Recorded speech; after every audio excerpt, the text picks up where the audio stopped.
Assalamualaikum warahmatullahi wabarakatuh. Halo rekan-rekan mahasiswa, jumpa lagi dengan saya Muhammad Elzamur Insan, dosen pengampu mata kuliah Human Capital Management. Hari ini di pertemuan kelima kita akan membahas terkait dengan rekrutmen dan seleksi.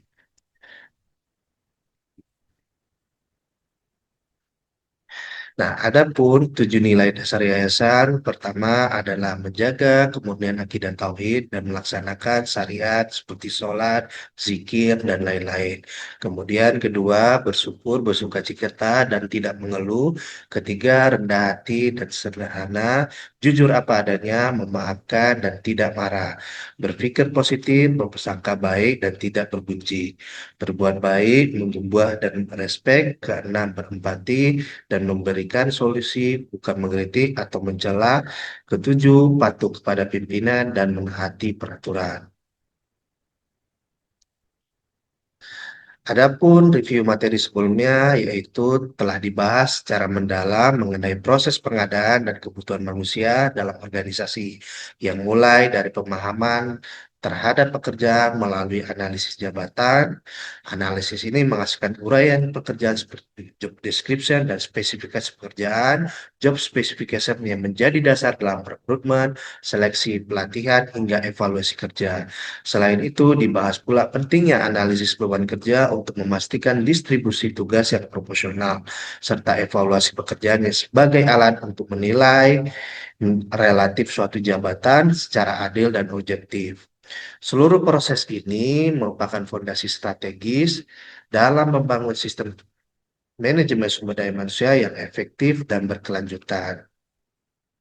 Adapun rekrutmen dan seleksi ini memiliki tujuan pembelajaran pertama yaitu mahasiswa mampu menjelaskan apa itu rekrutmen, apa itu seleksi, kemudian mahasiswa mampu menjelaskan apa itu seleksi dasar, tujuan seleksi, dan mahasiswa mampu menjelaskan langkah-langkah prosedur seleksi, ketepatan menjelaskan kualifikasi seleksi. Nah, definisi sumber daya manusia yaitu terkait dengan rekrutmen, menurut Siagian adalah proses mencari, menemukan, menarik pelamar untuk dipekerjakan dalam suatu organisasi. Kemarin kita di pertemuan keempat sudah belajar terkait dengan bagaimana menganalisis pekerjaan sesuai dengan kebutuhan dari organisasi tersebut. Menurut Mattis and Jackson, perekrutan adalah proses pengumpulan sebuah pelamar yang berkualifikasi bagus untuk pekerjaan di dalam organisasi atau perusahaan. Dalam arti kata, menarik rekrutmen adalah sebagai proses pencarian dan pemikatan calon karyawan yang mampu melamar sebagai karyawan. Aktivitas penarikan dimulai pada saat calon mulai dicari dan berakhir pada saat lamaran mereka diserahkan. Begitulah proses dari rekrutmen. Nah, tujuan dari rekrutmen ini pertama adalah memikat pelamar yang melamar kesempatan kerja. Kemudian mempengaruhi pelamar menerima tawaran pekerja yang mereka terima dan sebagai sarana pertukaran informasi. Jadi di dalam tujuan rekrutmen ini agar bagaimana perusahaan bisa mampu memikat calon karyawan dengan benefit-benefit ketika kita bekerja di organisasi tersebut. Nah, alasan-alasan dasar rekrutmen ini pertama berdirinya organisasi baru. Jadi sebelumnya ya seperti saya katakan tadi di pertemuan keempat bahwa ketika organisasi baru itu tercipta, organisasi wajib membuat analisis pekerjaan, yaitu melalui siapa yang akan ditempatkan, apa kebutuhan dari perusahaan tersebut.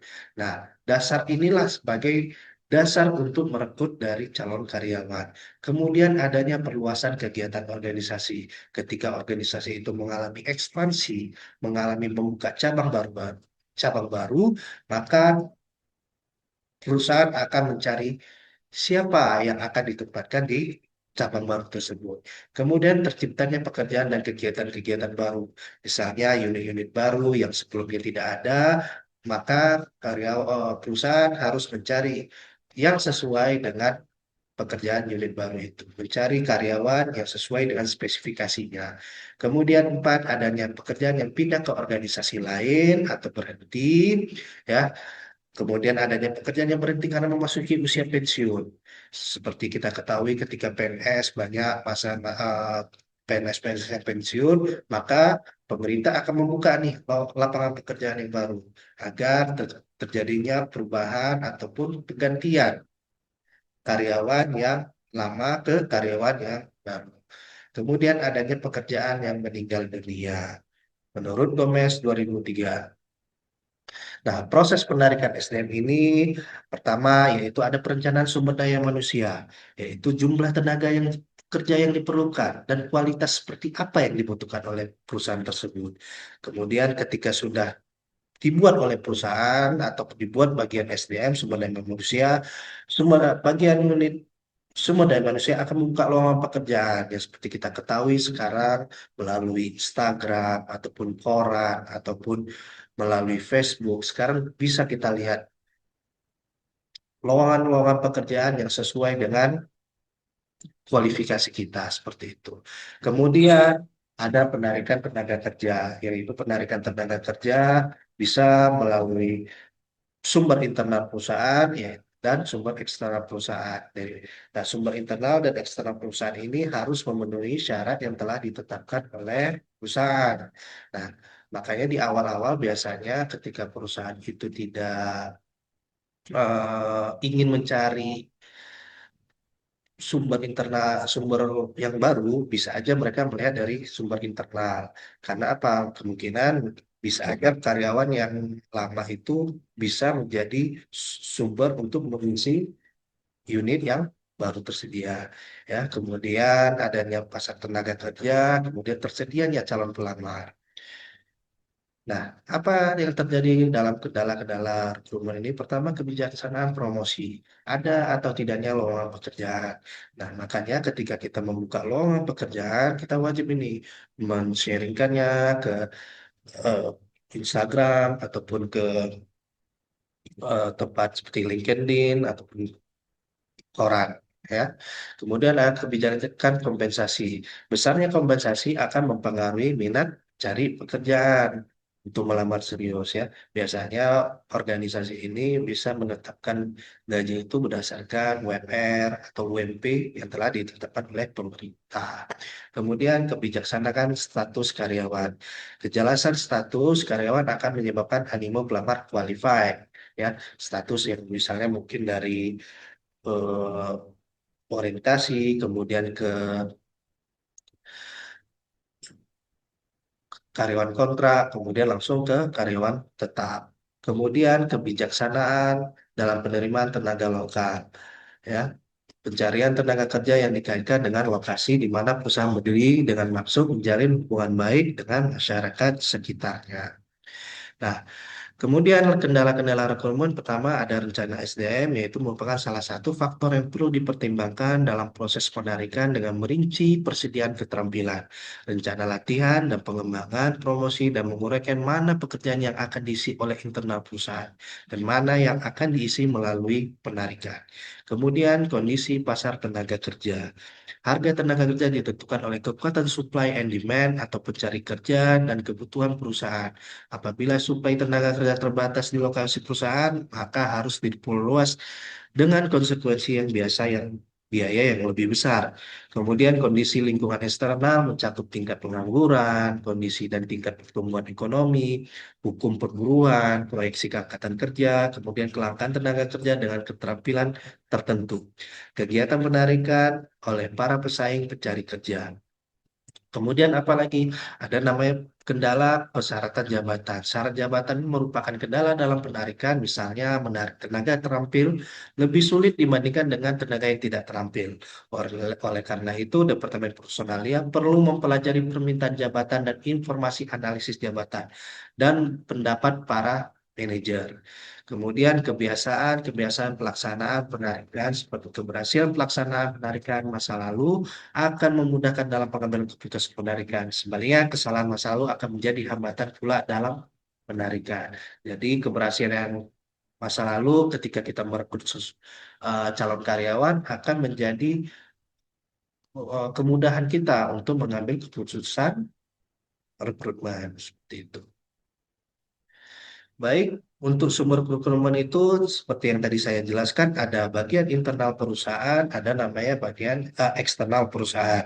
Untuk internal perusahaan, dulu ketika saya di perbankan ya di Bank Muamalat, biasanya tuh HRD dari pusat itu akan memposting lowongan-lowongan yang baru yang mungkin bagian internal tertarik untuk melamar pekerjaan tersebut ya, sehingga misalnya dia masuk ke mailing list ataupun ke email terkait dengan uh, job job posting ini ataupun lowongan pekerjaan ini ya. Kemudian ada secara lisan pemberitahuan antara rekan kerja ataupun dari pimpinan ke bawahan seperti itu. Kemudian ada personal record. Personal record ini yang terdata oleh bagian personalia mungkin akan menjadi referensi personalia untuk menawarkan kepada calon karyawan di internal seperti itu ya. Baru daftar kinerja karyawan. Yang seperti kita ketahui kinerja karyawan itu dibagi bisa penilaiannya itu 6 bulan ataupun 1 tahun. Dan dasar dari kinerja karyawan ini jika baik mungkin bisa sebagai rekomendasi untuk penarikan calon karyawannya, kemudian daftar karyawan senior yang mungkin memiliki pengalaman-pengalaman yang sesuai dengan unit yang baru ya seperti itu. Kemudian eksternal perusahaan adanya walking ya, kemudian dibuka biasanya kalau kita lihat walking interview datang calon karyawannya bawa berkas langsung di interview terkait keminatan terhadap pekerjaan kita ya. Kemudian ada rekomendasi karyawan. Karyawan yang bekerja di dalam perusahaan kita tentu merekomendasikan orang luar bahwa ada temannya yang bisa mengisi jabatan tersebut ya sesuai dengan kualifikasi yang dibutuhkan oleh perusahaan. Kemudian iklan, iklan itu tadi yang seperti saya sampaikan bahwa adanya dari Instagram ataupun koran ataupun LinkedIn ya ataupun Facebook itu menjadi sumber dari penarikan. Kemudian serikat pekerja ya, kemudian perusahaan outsourcing, ada lembaga pemerintahan, kemudian internet, kemudian open house yang bisa dibuka secara eh, open ya. Jadi masyarakat masuk untuk mengenal bagaimana budaya ataupun lingkungan pekerjaan tersebut sehingga membuat calon karyawan ini menjadi tertarik untuk melamar di perusahaan kita seperti itu. Baik, kemudian apa evaluasi pekerjaan ini? Pertama, sukses fungsi penarikan dapat dilihat dari beberapa kriteria sebagai berikut. Pertama, jumlah pelamar. Semakin jumlah pelamar semakin banyak, berarti rekrutmen kita itu berhasil. Message terkait dengan kebutuhan kita tersampaikan kepada masyarakat. Kemudian jumlah usul tetap pelamar yang diajukan untuk diterima. Ya, kita diseleksi di personalia, apakah kualifikasi dari calon karyawan ini sesuai dengan kebutuhan dari perusahaan ini. Makanya ada namanya seleksi administrasi. Ya, seleksi administrasi itu misalnya dari umur, kemudian kalau misalnya dia di bagian frontliner mungkin tinggi badan, penampilan, ya, kemudian misalnya lagi pendidikan terakhirnya apakah sesuai dengan kebutuhan dari karyawan tersebut. Makanya di awal itu ada namanya seleksi administrasi sebelum masuk ke seleksi tahap berikutnya. Kemudian jumlah penerima dan atau pelamar yang diterima. Apakah kebutuhan dari karyawan ini bisa terpenuhi semua oleh calon karyawan. Ketika semua eh, kebutuhan calon karyawan ini terpenuhi, maka rekrutmen ini berhasil dilaksanakan. Kemudian jumlah penempatan karyawan yang berhasil, sama seperti jumlah penerimaan yang diterima ya, seperti itu. Baik, kita masuk setelah adanya rekrutmen, ada proses seleksi. Menurut Malayu Hasibuan, seleksi adalah suatu kegiatan pemilihan dan penentuan pelamar yang diterima atau ditolak untuk menjadi karyawan perusahaan. Seleksi ini didasarkan kepada spesifikasi tertentu dari setiap perusahaan yang bersangkutan. Seleksi adalah suatu proses ketika calon karyawan dibagi dua bagian menjadi diterima ataupun ditolak menurut Dale Yoder. Kemudian menurut RS Dwi Vedi, seluruh konsep dari seleksi dan penempatan karyawan yang efektif dapat diharapkan mengurangi tingkat perputaran atau keluar masuknya karyawan. Itu disebut dengan turnover. Nah, seleksi ini tujuannya pertama mendapatkan karyawan yang qualified dan potensial. Kemudian karyawan yang jujur dan berdisiplin, kemudian karyawan yang cakap dengan penempatan yang tepat, dan mendapatkan karyawan yang terampil dan bersemangat dalam bekerja. Kemudian mendapatkan karyawan yang memenuhi syarat-syarat undang-undang perburuan, kemudian mendapat karyawan yang dapat bekerja sama, kemudian mendapatkan karyawan yang dinamis dan kreatif, kemudian mendapatkan karyawan yang inovatif dan bertanggung jawab, kemudian mendapatkan karyawan yang loyal dan berdedikasi tinggi, kemudian mendapatkan karyawan yang bekerja secara mandiri dan mengurangi tingkat absensi turnover karyawan. Nah, kualifikasi seleksi ini biasanya akan beberapa dipilih, yaitu pertama terkait dengan umur, keahlian, kemudian kesehatan fisik, pendidikan, jenis kelamin, ya penampilan, kemudian karakter dari calon karyawan ini, apakah dia mau survive ataupun dia struggle, mau dia berjuang di dalam perusahaan tersebut ya. Kemudian pengalaman kerja juga dilihat, apakah dia sudah memiliki pengalaman di dalam bidang tersebut. Kemudian bagaimana dia memiliki kerjasamanya, apakah bisa bekerja sama dengan rekan kerjanya ataupun tidak. Kemudian jujur, disiplin dan inisiatif dan kreatif. Ya, jadi di sistem seleksi ini dia dibagi dua, yaitu pertama successive hurdles, kemudian compensatory approach. Successive hurdles ini di mana tahapan-tahapan yang diberikan oleh perusahaan itu menjadi parameter, ya. Ketika dia tidak lulus pada bagian tertentu, dia langsung ditolak. Beda dengan compensatory, dia mengikuti seluruh proses dari seleksi tersebut. Ya, baik misalnya seleksi administrasi, kemudian wawancara ataupun psikotes dan lain-lain. Dia harus mengikuti keseluruhan dari proses seleksi tersebut.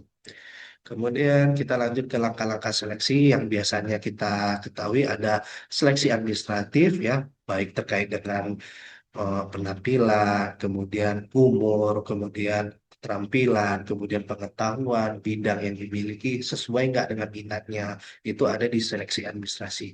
Kemudian kita mengetes dengan tes kemampuan, ya. Tes kemampuan itu bisa tes kemampuan akademik, ya, tes kemampuan bahasa Inggris, itu menjadi proses dari seleksi.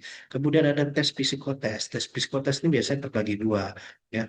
Di, tulisan, ya, kemudian ada wawancara dengan psikolog, ya, apakah dia sesuai dengan karakter untuk di unit tersebut. Kemudian pemeriksaan referensi, makanya apakah ada referensi dari sebelumnya dia tempat bekerja bahwa dia memiliki catatan yang baik di tempat kerja dia sebelumnya.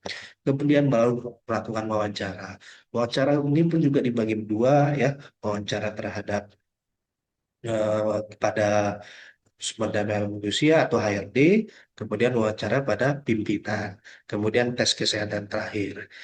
Setelah tes kesehatan ini baru akan ada proses penerimaan pada calon karyawan tersebut. Nah, seleksi tingkat seleksi pertama adalah meliputi semua prosedur seleksi sejak dari surat lamaran sampai pelamar dinyatakan diterima. Itu tingkat pertamanya. Ya, kemudian tingkat kedua calon karyawan yang berstatus masa percobaan seleksi tingkat dua lamanya 3 bulan, 6 bulan atau setahun ya. Jadi ada masa orientasinya biasanya. Baru seleksi tingkat ketiga yaitu dilakukan mengikuti prajabatan atau latihan. Mereka akan dipromosikan dan diangkat menjadi karyawan tetap serta hanya akan diterima sepenuhnya. Jadi seleksi ini menjadi 3 tingkatan. Terakhir yaitu adalah kesimpulan rekrutmen dan seleksi merupakan proses strategis untuk memperoleh karyawan yang tepat. Rekrutmen adalah proses menarik dan mempengaruhi calon pelamar secara proaktif dari sumber internal maupun eksternal dengan tujuan menciptakan pool kandidat yang berkualitas. Tahap ini berfokus pada membangun employer branding dan menjangkau talenta seluas mungkin. Seleksi adalah proses memilih kandidat yang paling tepat dari pool pelamar yang telah dikumpulkan melalui rekrutmen. Tahap ini bersifat evaluatif dan menggunakan berbagai alat seperti tes, wawancara, dan asesmen center yang untuk memprediksi kesesuaian kandidat dengan pekerjaan dan organisasi. Demikianlah eh, materi hari ini, materi terkait dengan pertemuan kelima yaitu rekrutmen dan seleksi. Silakan juga mengerjakan tugas refleksi sebagai bentuk pemahaman saudara terhadap materi ini. Berikut referensi untuk pertemuan kelima bisa sebagai bahan rujukan bagi teman-teman sekalian, yaitu ada Robbins di 2009, Organizational Behavior, Rifai 2018, Manajemen Sumber Daya Manusia untuk Perusahaan, Matis, Robert, and Jackson 2001, Manajemen Sumber Daya Manusia, Melo 2016, Strategic Human Resource Management. Demikianlah pertemuan kita hari ini, semoga bermanfaat. Assalamualaikum warahmatullahi wabarakatuh.